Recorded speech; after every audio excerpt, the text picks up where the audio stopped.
A gente fala agora de uma doença que atinge quase 30 mil brasileiros e justamente pela raridade, pouca gente sabe da existência dela e como lidar com quem tem hemofilia, uma doença do sangue. Para bater um papo sobre isso, convidamos o Marco Antônio dos Santos, que é mestre em educação e tem um trabalho nessa área, né, Marco? Exato. O que te levou a fazer um trabalho sobre hemofilia?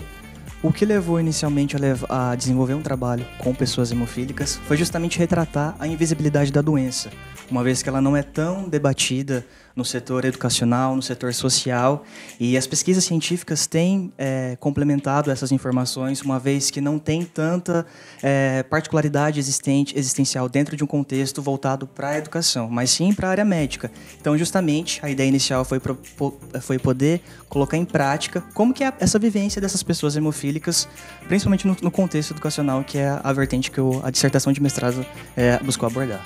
Você é da área de educação física, né? E a gente estava conversando um pouquinho anteriormente. Por conta de uma série de fatores, você disse que às vezes a pessoa que tem hemofilia acaba não participando dessa aula ou talvez não tendo a oportunidade de participar. Exato. É justamente isso que você disse, né? Nós da educação física, nós buscamos trabalhar com o corpo como uma máquina, ou seja, que ele busca se trabalhar na sua ampla dimensão, né? E os hemofílicos, justamente por ter essa fragilidade genética, muitos professores acabam excluindo esses alunos das aulas de educação física, uma vez que eles estão mais propensos a ter alguma situação de intercorrência, justamente porque lida diretamente com aulas práticas, né? Aulas que eles estão mais expostos a situações de sangramento, de ocorrer algum corte, alguma lesão, algum hematoma, justamente por essa vertente prática proporcionada pela disciplina de educação física. Bom, vamos explicar para o pessoal, então, o que é a hemofilia, o que acontece? Sim, bom, a hemofilia ela é uma doença genética e hereditária que acarreta na difícil coagulação do sangue, ou seja, a ausência de uma proteína nesse fator. O nosso corpo, de pessoas que não são hemofílicas, né, ele é constituído por 13 fatores. No caso dos hemofílicos, eles têm a ausência de 2 fatores, o fator 8 e o fator 9. Né? Então, justamente essa fragilidade é que acaba acarretando na condição da doença. Os hemofílicos, eles possuem essa fragilidade, né?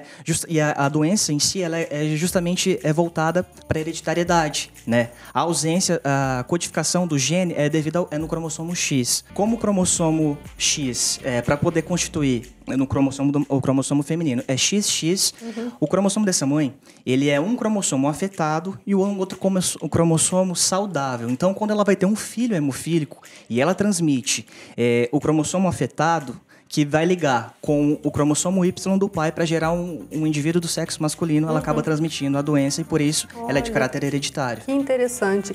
E assim, o que pode acontecer? A gente sabe que o hemofílico vira e mexe precisa receber sangue, né? Exato. E você falou dos cuidados na hora que, por exemplo, está fazendo uma prática de educação física. A não coagulação é uma coisa que pode causar hemorragia, né? No caso de um corte. O que mais que pode acontecer, vamos colocar assim, no dia a dia de um hemofílico? Sim. Bom, a doença em si, o que acontece? Ela possui 3 graus: leve, moderado e grave. O grau leve, ele apresenta de 5 a 40% de coagulação. O grau moderado, de 1 a 5%, e a condição grave, com menos de 1%. Que aí é mais arriscado, Exato. Né? Por exemplo, a hemofilia em caráter leve. Muitos indivíduos podem acabar descobrindo que tem a hemofilia com 60, 70 anos, então... justamente quando porque às vezes ele não passou por uma situação cirúrgica, não uma situação que colocasse em risco, né, a própria vida, e justamente para ter esse trabalho de hematoma um pouco mais grave, uma condição mais grave, né, e acaba descobrindo a doença já em um estágio muito mais avançado. Então, por exemplo, a doença ela acontece 70% por condição hereditária, mas 30% é de um caso a partir do novo. Então, muitas famílias, às vezes, não têm um caráter histórico no contexto familiar da doença, mas acaba desenvolvendo em gerações futuras. E o que acontece? Às vezes, a pessoa pode ser hemofílica, mas ela não sabe. Nem sabe. Então, o melhor preditório ali para poder tentar identificar se ele é hemofílico ou não é justamente fazer a dosagem dos fatores coagulantes, para ver como que é essa composição corporal dessa pessoa.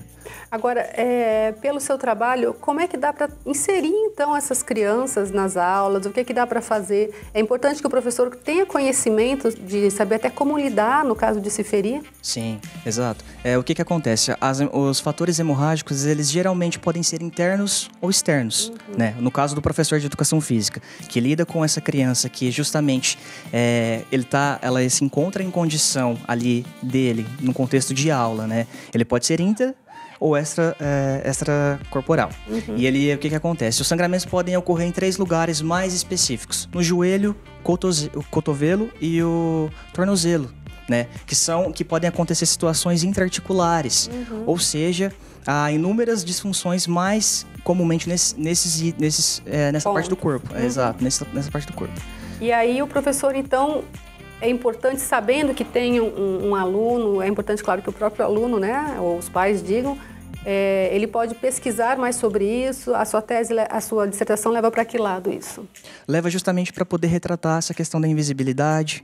Como eu trabalhei com narrativas também, eu pude abarcar um pouco de mães que sabiam o que era a existência da doença, como a grande maioria não sabiam como era. Ou seja, acabou que passou por todas as fases. A fase de negação da doença, de tentar conhecer o que como que isso implicaria na vida do seu filho, na sua própria vida, uma vez que teria que ter um processo de readaptação da vida dessa mãe, na vida do pai, né, de como inserir essa criança que necessita de cuidados específicos para quando ela vai ingressar no ambiente escolar. Daí tem a fase da compreensão da doença, tentar compreender o que acontece, como que esse corpo funciona, como que ele vai funcionar, até a fase da aceitação propriamente dita, de tentar compreender que esse filho, ele é uma pessoa que tem, sim, certos cuidados que a serem exigidos com ele, porém, ele tem direito de ter uma vida plena normal, desde que siga o tratamento preventivo, né, como é ofertado atualmente. E é importante também saber, né, logo no início, se a criança tem ou não o problema, né? Os exames médicos podem levar a isso, né? Sim, exato. Geralmente, em casos em que a família não teve uma herança genética, usando a incidência de hematomas, principalmente quando a criança começa a engatinhar ou quando ela vai passar pelo primeiro processo de vacinação, né, justamente porque tem uma perfuração da pele. Sim, já dá para perceber. Ou quando começa a utilizar o andador e começa a esbarrar na parede ou até no próprio andador, ou acaba caindo, há uma incidência de hematoma interno e que aparentemente fica visível, né? Ou quando vai para a escola, começa a praticar atividades com uma carga de intensidade maior, né? Seja correr, né? Seja impactos com os outros colegas, né? Nas aulas de educação física, principalmente. E muitas dessas mães do qual eu desenvolvi a pesquisa, como não tinha o conhecimento da hemofilia, o que acontecia? Os filhos, volta e meia, acabavam tendo um processo hemorrágico ou um processo de hematoma, que aparentemente parecia algo simples, mas iam para a escola e aí o que acontecia? A coordenação pedagógica identificava, olha, tem algo de errado com essa criança. Acionava a mãe, acionava muitas vezes até o conselho tutelar, pensando na possibilidade da mãe ter agredido esse filho. Sendo que, na verdade, algo que o corpo, né, devolve em função da constituição ali, da doença em si. Então era algo muito específico. Daí a importância de conhecer, de não deixar mais isso ser invisível, né? Exato. Legal, muito obrigada pela sua participação aqui com a gente, viu?